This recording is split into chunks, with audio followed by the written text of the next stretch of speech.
ज्ञान, विज्ञान आणि सुसंस्कार यासाठी शिक्षण प्रसार. परमपूज्य शिक्षण महर्षी डॉक्टर बापूजी साळुंखे, श्री स्वामी विवेकानंद शिक्षण संस्था कोल्हापूर संचलित नव महाराष्ट्र विद्या मंदिर व ज्युनियर कॉलेज बिदाल. नमस्कार विद्यार्थी मित्रांनो, इयत्ता 12वी मधील बुक कीपिंग अँड अकाउंटन्सी या विषयामधील टॉपिक बिल ऑफ एक्सचेंज याविषयी आपण या ठिकाणी सविस्तर चर्चा करणार आहोत.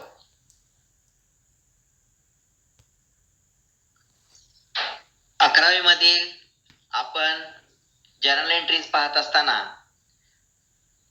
Cash sales, credit sales, cash purchases, credit purchases या संदर्भातल्या आपण जर्नल एंट्रीज केलेल्या आहेत, अभ्यासलेल्या आहेत, त्याचं पोस्टिंग केलेलं आहे. त्याच्यामध्ये बिल ऑफ एक्सचेंज जे आहे हे आपण फायनल अकाउंट मध्ये 11वी मध्ये असतानाच या ठिकाणी बिल्स रिसिवेबल्स, बिल्स पेएबल्स या संदर्भातली माहिती आपण या ठिकाणी घेतलेली आहे. आपण यावर्षी डिटेलमध्ये या संदर्भामध्ये आपण चर्चा करणार आहे. या टॉपिक पूर्णतः या ठिकाणी आपण अभ्यासणार आहे.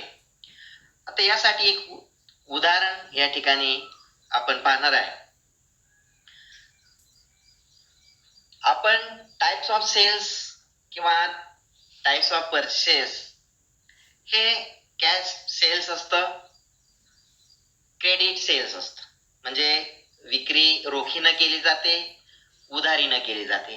त्याच पद्धतीनं परचेसेस सुद्धा रोखीने केले जातात, उधारीनं केले जातात. सर्वसाधारणपणे वस्तुस्थिती जर आपण पाहिली तर बरेच व्यवहार हे या ठिकाणी क्रेडिट किंवा उधारीवर होताना दिसतात आणि त्याशिवाय व्यापारी वर्गाला या ठिकाणी पर्याय राहत नाही आणि बरेचसे व्यवहार जे आहेत हे क्रेडिट स्वरूपामध्ये उधारीचे होत असतात. या संदर्भामध्ये आपण उदाहरण घेतलेलं आहे. बघा, ए हा एक पार्टी आहे आणि बी हे एक पार्टी आहे. ए या व्यक्तीनं माल विकलेला आहे बी या व्यक्तीला. म्हणजे ए झाला सेलर, बी झाला परचेसर. सर्वसाधारणपणे जरा लक्षात घ्यायचं आहे. या ठिकाणी या ए या व्यक्तीनं बी या व्यक्तीला 50,000चा माल उधारीनं विकलेला आहे. ज्यावेळेस आपण रोखीनं व्यवहार करतो त्यावेळेस पुढील काही प्रश्न निर्माण होत नाहीत, काही प्रॉब्लेम निर्माण होत नाहीत. परंतु या ठिकाणी ज्यावेळेस क्रेडिट माल ज्यावेळेस त्याची विक्री केली जाते त्यावेळेस इथं उदाहरणामध्ये आपण 50,000ची ए न बी या व्यक्तीला या ठिकाणी विक्री केलेली आहे. भविष्यामध्ये तो आता पैसे त्याचे कसे परत करेल तर सांगेल 15 दिवस, 1 महिना काय त्याचा क्रेडिट पिरियड घेतलेला आहे तो. पण देताना काय करेल तो पैसे देतो, कॅश पेमेंट करतो. तर त्यावेळी जर समजा भविष्यामध्ये ज्या वेळेस त्यानं सांगितलेलं आहे या 1 महिन्यानंतर पैसे देतो आणि जर दिले नाही तर मात्र या ठिकाणी प्रश्न निर्माण होतो. त्यानं पैसे दिले नसतील तर ए समोर या ठिकाणी बॅड डेब्ट्स ची भीती या ठिकाणी निर्माण होत असते. ते पैसे बुडण्याची शक्यता नाकारता येत नाही. मग यासाठी या ठिकाणी हा जो विक्री करणार आहे या एकदा यानं ए न बी ला विक्री केली की याच्यामध्ये हा सेलर आहे, हा परचेसर आहे. ए हा या ठिकाणी ए जो आहे ए चा बी हा डेटर असतो, लक्षात ठेवा.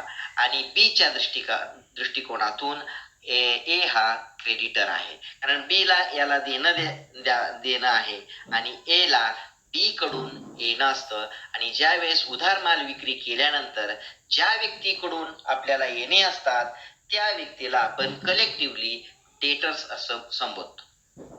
आता या दोघांमधलं रिलेशन जे आहे, व्यावहारिक रिलेशन जे आहे, ते क्रेडिटर्स आणि डेटर्स या पद्धतीनं झाले.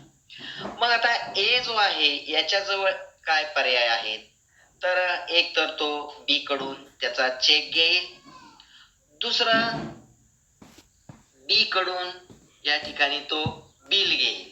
आता बिल म्हणजे काय, तर बिल ऑफ एक्सचेंज हे आपण पुढे विस्तारानं पाहणार आहे, पण तत्पूर्वी थोडस या मागील थोड्याशा अनुभवावर किंवा आपण जी माहिती वाचलेली आहे किंवा ऐकलेली या आधारे सुरुवातीला आपण या ठिकाणी पाहणार आहे.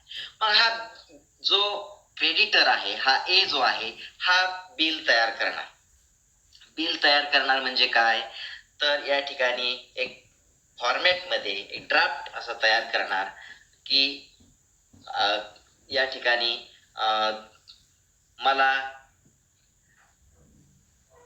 या इतक्या कालावधीनंतर मला इतकी रक्कम मिळायला पाहिजे, अशा पद्धतीनं या ठिकाणी त्यानं त्याच्याकडून हा क्रेडिटर जो आहे हा तो बिल ड्रॉ करतो.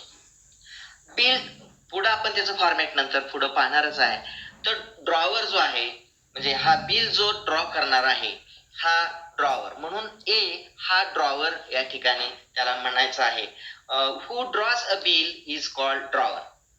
आता तो बिल ड्रॉ केल्यानंतर समजा हा व्यवहार 2 महिन्याचा झालेला आहे, मग 2 महिन्याचा म्हणजे 2 महिन्याचं क्रेडिट पिरियड या ठिकाणी त्यानं घेतलेला आहे असं आपण गृहीत धरूया की त्याचे पैसे जो आहे बी हा 2 महिन्यानंतर पैसे देणार आहे. क्रेडिट पिरियड 2 महिने घेतलेला आहे. आता हा बिल तयार केल्यानंतर या ठिकाणी ते बिल जे आहे ते याच्याकडं ड्रॉवीकडे घेऊन जाणार. ड्रॉवीकडे घेऊन गेल्यानंतर या ठिकाणी तो जो ड्रॉवी आहे हा त्याच्यावर ऍक्सेप्टेड असं लिहितो आणि तारीख टाकतो ज्या दिवशी त्यानं ऍक्सेप्ट केलेले आहे ते. आता हा झाला ऍक्सेप्टर, हा ड्रॉवी आहे. यानं बिल काढलेलं, यानं ऍक्सेप्ट केलं. ऍक्सेप्ट केलं की या ठिकाणी या बिलाचं जे आहे, बिल जे आहे याचं बिल ऑफ एक्सचेंज मध्ये या ठिकाणी बिल ऑफ एक्सचेंज हे तयार होत असतो. कायदेशीर दृष्ट्या हे बिल या ठिकाणी तयार झालेलं आहे. जसं की चेक आहे तसंच या ठिकाणी बिल ऑफ एक्सचेंज हे आहे.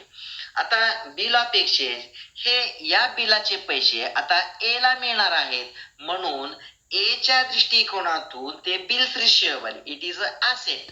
हे जे काही येणं आहे ते बिल्स रिसिवेबल हे याच्या दृष्टीनं ॲसेट आहे, म्हणून एक हे जे बिल आहे ते ड्रॉवरच्या दृष्टिकोनातून बिल्स रिसिवेबल आहे आणि तेच बिल बी च्या दृष्टिकोनातून बिल्स पेएबल आहे.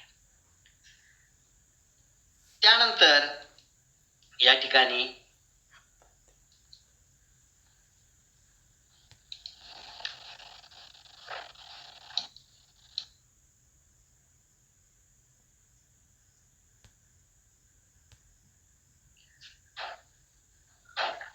यानंतर आपण meaning of bill of exchange हे पाहणार आहे. Negotiable Instrument Act 1881 states that the negotiable instrument means promissory note, bill of exchange or check. चलनक्षम दस्तऐवज कायदा अंतर्गत 1881 चा चलनक्षम दस्तऐवज कायदा, या कायद्यानुसार निगोशिएबल इन्स्ट्रुमेंट म्हणजे काय, तर याच्यामध्ये प्रॉमिसरी नोट, वचनचिठ्ठी, बिल ऑफ एक्सचेंज म्हणजे हुंडी और चेक, धनादेश. चलनक्षम दस्तऐवज कायद्या अंतर्गत या ठिकाणी जसं इंडियन करन्सी आहे त्याचप्रमाणे या ठिकाणी हे जे प्रॉमिसरी नोट आहे, बिल ऑफ एक्सचेंज आहे और चेक आहे हे पैशासारखं या ठिकाणी काम करत असतं.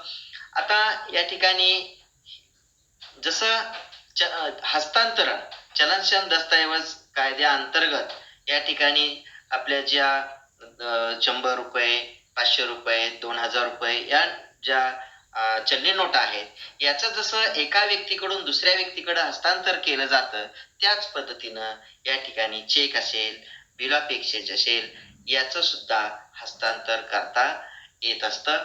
आणि म्हणून या ठिकाणी हे जे काही निगोशिएबल इन्स्ट्रुमेंट्स आहेत त्या ऍक्ट अंतर्गत याला सुद्धा पैशासारखंच या ठिकाणी महत्व आहे. Bill of exchange is a written acknowledgement of debts and also promise to pay the debts according to the terms of the bill. हे लेखी या स्वरूपामध्ये पोच असते आणि एक वचन दिलेलं असतं की ज्या प्रमाणे त्याच्यामध्ये ज्या टर्म्स आहेत त्या टर्मला अधीन राहून या ठिकाणी त्याचे पैसे देण्याचे या ठिकाणी कबूल केलेलं असतं. अ bill of exchange is generally drawn by the creditor. आपण अगोदर पाहिलेलेच आहे की बिल जे आहे हे क्रेडिटर्स ड्रॉन करतो ऑन हिज डेटर्स, त्याच्या डेटरवर हे ड्रॉन करतो and should be accepted by the डेटर, आणि त्याला स्वीकृती ऍक्सेप्टन्स हे डेटर्स कडून घ्यावं लागतं.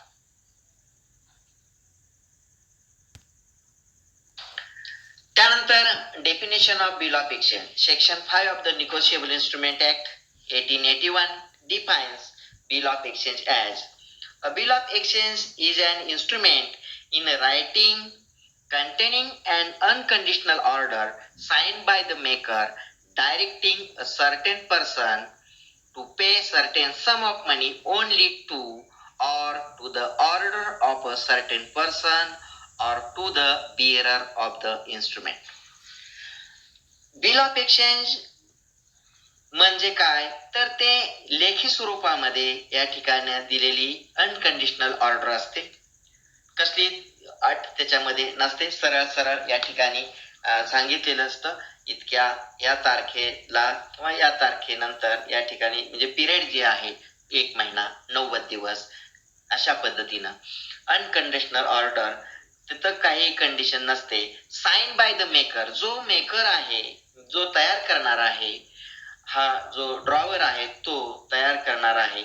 डायरेक्टिंग अ सर्टेन पर्सन, त्यांना दिशा दिलेली असते, निर्देशन केलेलं असतं की ते पैसे कुणाला द्यायचे आहे, किती द्यायचे आहेत, कुणाला द्यायचे आहेत. त्या ठिकाणी त्यांना तशी ऑर्डर दिलेली असते, आदेश दिलेला असतो संबंधित व्यक्तीला पैसे द्या म्हणून, किंवा त्या ठिकाणी जो व्यक्ती तो जे बिल आहे ते बिल ज्याच्या जवळ असणार आहे, वाहक जो असणार आहे, बिअरर जो घेऊन जाईल त्याच्याकडं, त्याला देण्याची अशा पद्धतीनं ऑर्डर दिलेली असते.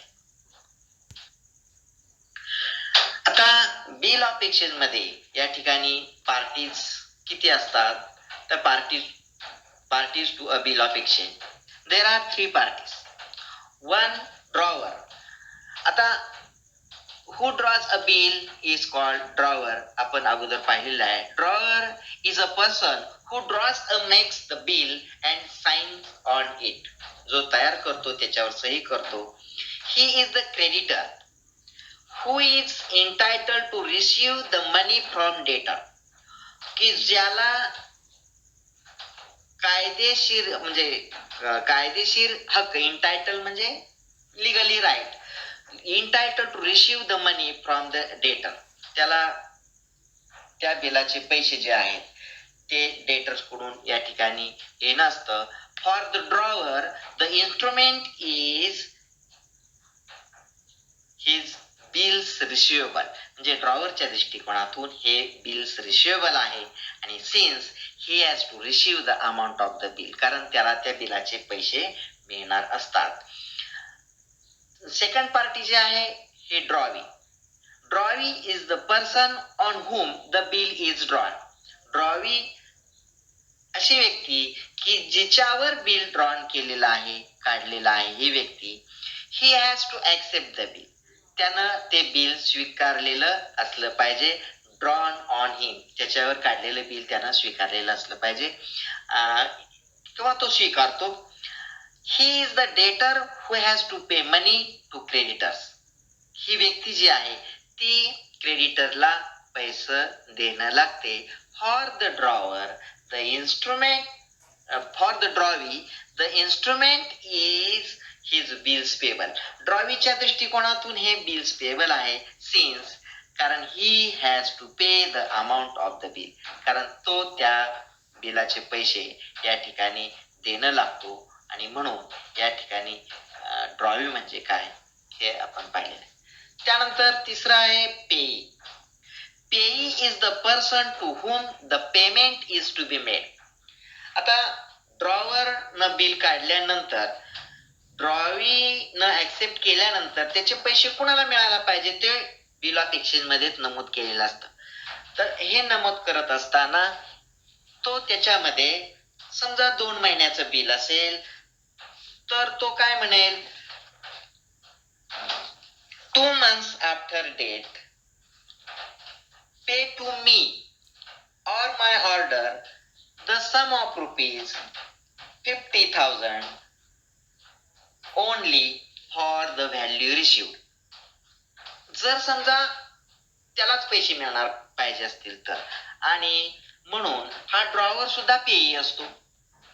परंतु याचे पैसे जे आहेत त्याच्यामध्ये आपण पाहिलं की तो ते दुसऱ्याही व्यक्तीला त्याचे पैसे द्यावेत म्हणून त्या बिलामध्ये सुद्धा नमूद करू शकतो. आणि असं नमूद करत असताना या ठिकाणी तो सरळ सरळ या ठिकाणी त्याचं नाव त्या व्यक्तीचं त्याच्यामध्ये टाकत असतो. समजा 2 महिन्याचं बिल आहे तर तो त्या ठिकाणी नमूद करेल, समजा दुसऱ्याला कोणाला द्यायचं असेल तर तो नमूद करतानाच बिलामध्ये नमूद करेल 2 months after date pay to. आता कुणाला द्यायचं आहे तर पे टू सी पार्टी असेल, त्याला ज्याला देणं असणार आहे त्या ड्रॉवरला एका दुसऱ्याच व्यक्तीला देणं असेल तर त्यालाच पैसे मिळावेत म्हणून त्या सीचं नाव त्या ठिकाणी पेई म्हणून त्या ठिकाणी तो टाकू शकतो. आणि म्हणून बिल ऑफ एक्सचेंज मध्ये या ठिकाणी स्वतः एक तर बिल काढणार असतो ड्रॉवर, दुसरं ज्याच्यावर बिल काढलेलं आहे तो ड्रॉवी, आणि ज्याला पैसे द्यावेत असं या ठिकाणी त्याच्यामध्ये नमूद केलेलं असतं ती पार्टी म्हणजे पेई. आणि म्हणून in the bill of exchange there are 3 parties, drawer, drawee and पेई.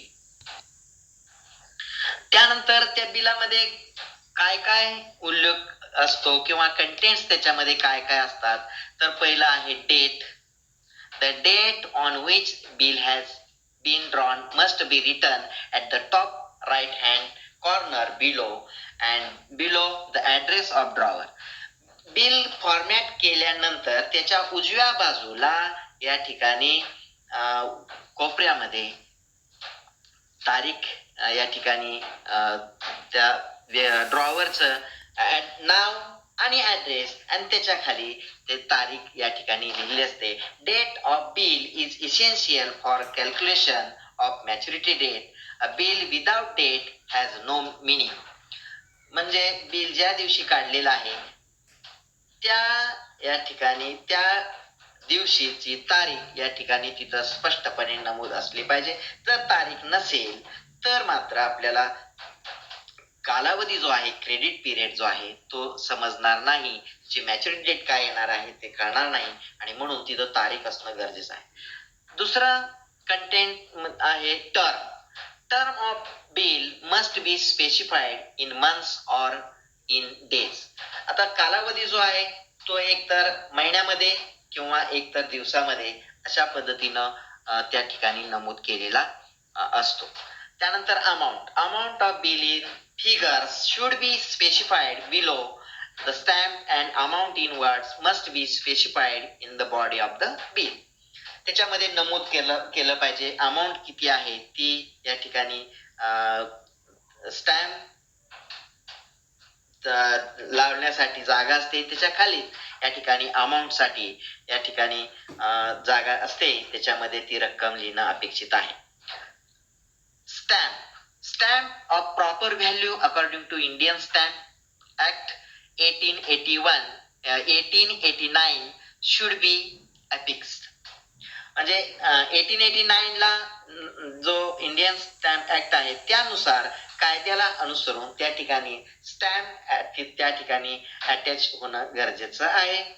त्यानंतर parties, name of the drawer, drawee and payee and their addresses must be mention in the bill of exchange.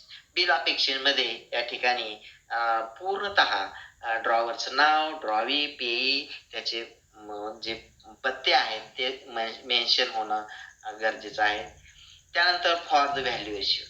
law does not consider the agreement that are made without consideration.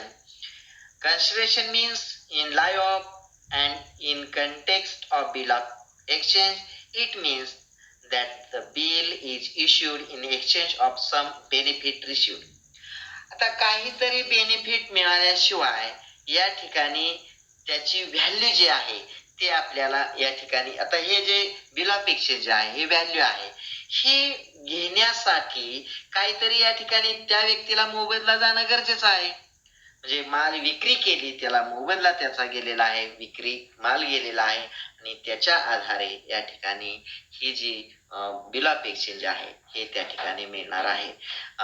Without consideration या ठिकाणी या agreement होऊ शकत नाही.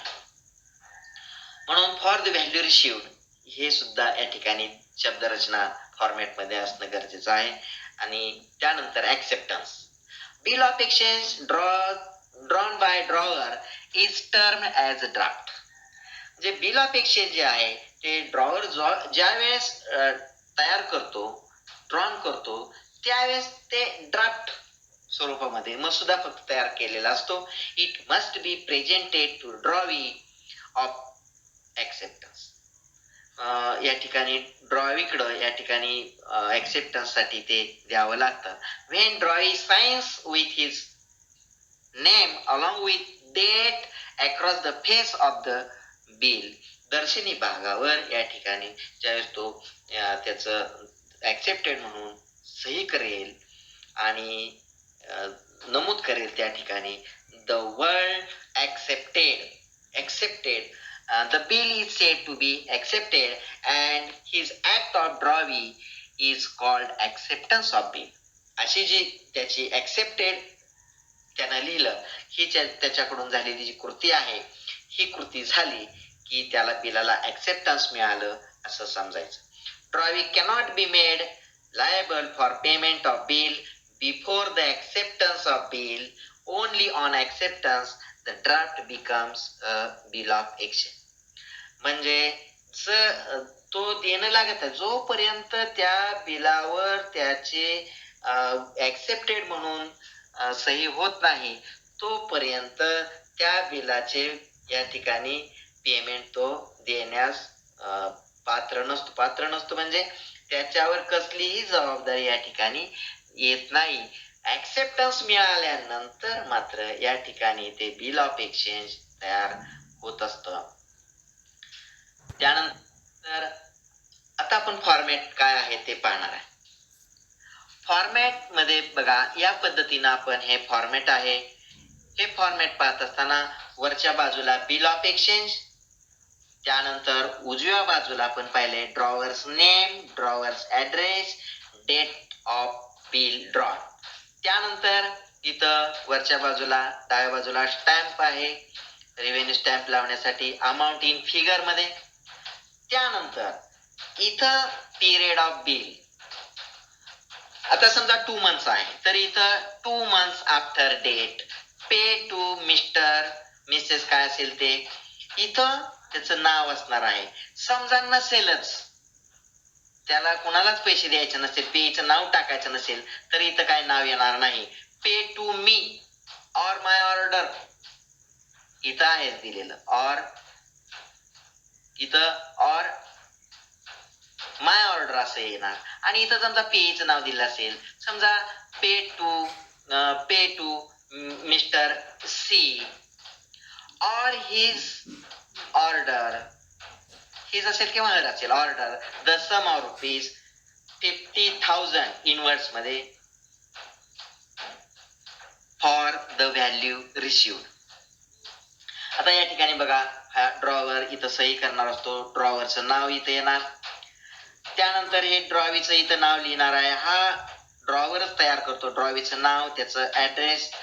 त्यानंतर हे ज्यावेळेस bill of exchange हे ड्राफ्ट जे आहे हे घेऊन गेल्यानंतर हे ड्रॉवीकडे गेल्यानंतर तो तिथं ऍक्सेप्टेड असा शब्द प्रयोग करणार आणि तिथं नाव टाकणार आणि डेट ऑफ बिल ऍक्सेप्टेड, ती तारीख ऍक्सेप्ट केल्याची तारीख आहे तो इथं टाकणार.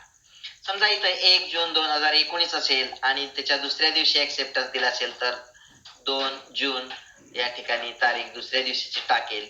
या पद्धतीनं हे बिल ऑफ एक्सचेंजचं हे फॉर्मॅट या पद्धतीनं आहे. तर ऍक्सेप्टन्स जे आहे ते कोणकोणत्या प्रकारचं असू शकतं ते आपण पाहणार आहे. पहिला आहे general acceptance. General acceptance when the drawee accept the draft without any charges or condition, it is called general acceptance.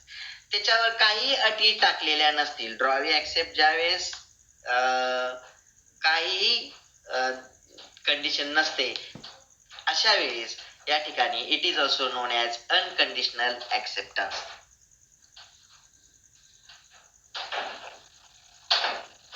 त्यानंतर दुसरा आहे बी qualified acceptance. When drawee accept the bill with certain qualifications to the order to the drawer, it is called qualified acceptance. जेव्हा drawee तो bill accept करताना काही अटी टाकतो आणि अशी ज्यावेळेस अट टाकलेली असते, कंडिशन टाकतो, त्यावेळेस त्याला क्वालिफाईड ऍक्सेप्टन्स म्हणजे काहीतरी बदल करून तो स्वीकारत असतो. तर तो बदल काय करतो, तर following are the types of qualified acceptance. Qualified as to time.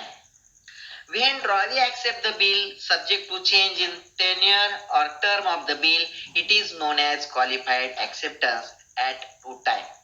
समजा त्यानं 2 महिन्याचं कालखंड घेतलेला आहे आणि त्याला वाटलं की अजून थोडस कालखंड वाढवायचा असेल, तर तो मग ऍक्सेप्टेड फॉर 2 मंथ्स ऐवजी 2 मंथ्स वर लिहिलेलंच असतं, पण तो ऍक्सेप्टेड फॉर 3 मंथ्स असं करू शकतो. समजा ठरलेलं असतं 3 महिन्याचं, बिलावर आलेलं असतं 2 महिन्याचं, मग तो म्हणेल ऍक्सेप्टेड फॉर 3 मंथ्स. त्यानं बदल केलेला आहे, म्हणून हे qualified as to time. Qualified as to place. When the drawee mention the bill will be payable at a particular place only, it is known as qualified acceptance as to place. म्हणजे त्याचे पैसे कुठं द्यायचे, ती जागा समजा त्यानं त्या ठिकाणी नमूद केलेली असेल, तो ज्या ठिकाणी राहतो त्याच ठिकाणी तो पैसे देणार असेल, किंवा त्याचं ज्या ठिकाणी शॉप असेल तिथं देणार असेल, जिथं देणार असेल तसं जर त्यानं नमूद केलं असेल तर ते त्यानं चेंज केलेलं आहे, म्हणून ते क्वालिफाईड ऍक्सेप्टन्स मध्ये येतं आणि ॲज टू प्लेस. त्यानंतर qualified as to amount. When the drawee accept the bill for the part of the amount of the bill, it is known as qualified as to amount. या ठिकाणी त्यानं amount मध्येच बदल केलेला आहे. समजा हे 50,000चं बिल काढलेलं आहे, तर तो या ठिकाणी तिथं ऍक्सेप्टेड फॉर 40,000 40,000 म्हणू शकतो. पार्टली या ठिकाणी त्यांना ते ऍक्सेप्ट केलेलं आहे, त्यातला काहीच अमाऊंट ऍक्सेप्ट केलेली आहे असं जर असेल तरी सुद्धा त्यानं तिथं बदल केलेला आहे. समजा व्यवहार होताना त्यानं 60,000चा व्यवहार झालेला आहे आणि ड्रॉवरनं समजा त्या ठिकाणी 70,000 दिला असेल, तर तो ऍक्सेप्ट करताना 70,000 किंवा 70,000 ऍक्सेप्ट करणार नाही, तिथं 60,000 करेल. म्हणून या ठिकाणी तो या अमाऊंट मध्ये सुद्धा ऍक्सेप्ट करताना तिथं त्या फॉर्मॅट मध्ये काही बदल करायचा नसतो. ऍक्सेप्टेड फॉर 60,000 किंवा 70,000चा माल असेल तर 60,000 या ठिकाणी त्यानं ती रक्कम त्या ठिकाणी बदललेला असेल, तर तो झालेला जो बदल आहे, म्हणून या ठिकाणी त्यानं ती कंडिशन या ठिकाणी टाकलेली आहे. तर या पद्धतीनं क्वालिफाईड ॲज टू अमाऊंट. त्यानंतर qualified as to parties. When the drawee is not ready to pay the amount of the bill to the payee named in the bill, it is known as qualified acceptance as to party. त्या व्यक्तीला, ज्या व्यक्तीचं नाव त्या ठिकाणी त्यानं टाकलेलं आहे पेई म्हणून ड्रॉवरनं, त्या व्यक्तीला जर तो तयार नसेल पेमेंट करायला, तसं नमूद तो त्या ठिकाणी करू शकतो आणि म्हणून क्वालिफाईड ॲज टू पार्टीज. त्यानंतर qualified as to condition. When the drawee accept the bill subject to certain condition being fulfilled by the drawer, it is known as qualified acceptance as to condition. जर समजा इतर काही condition त्यांना त्या ठिकाणी टाकलेले असेल तरी सुद्धा या ठिकाणी ते क्वालिफाईड ॲज टू कंडिशन असं कुठलाही या व्यतिरिक्त अजून काही कंडिशन असेल तर ती अशी टाकली असेल त्याला सुद्धा क्वालिफाईड ॲज कंडिशन या ठिकाणी हे क्वालिफाईड कंडिशन जे आहेत या पद्धतीने आहे. यानंतर आपण एक उदाहरण या ठिकाणी घेतलेलं आहे किंवा पाहणार आहे. ड्रॉवर आहे mister Prakash Rao 648 coral plaza SB. Road Pune. त्यानंतर ड्रॉवी आहे mister Rahul Dev 236 Rajapur road Jalgaon. Amount of bill आहे 44,500. टेन्युअर ऑफ टर्म 3 मंथ्स आहे आणि डेट ऑफ बिल 3rd जून आहे आणि डेट ऑफ ॲक्सेप्टन्स 7th जून 2019 आहे. आता हे जे आहे ड्रॉवर, ड्रॉवी, अमाऊंट, कालखंड याचा कालावधी 3 मंथ्स, डेट ऑफ बिल आणि डेट ऑफ ॲक्सेप्टन्स याच्या आधारे आपल्याला या ठिकाणी बिल ऑफ एक्सचेंज कसं तयार करता येईल ते आपण या ठिकाणी पाहणार आहे. बघा या ठिकाणी बिल ऑफ एक्सचेंज उजव्या बाजूला मिस्टर प्रकाशराव 648 एक coral plaza SB. Road Pune, date 3rd June 2019. या ठिकाणी स्टॅम्प दिलेला आहे ₹44,500. आता इथं काल जो पिरियड आहे 3 months after date pay to me और my order the sum of ₹44,500 only for the value received. त्यानंतर इथं प्रकाश राव यानं इथं सही SD या ठिकाणी घेतलेला आहे.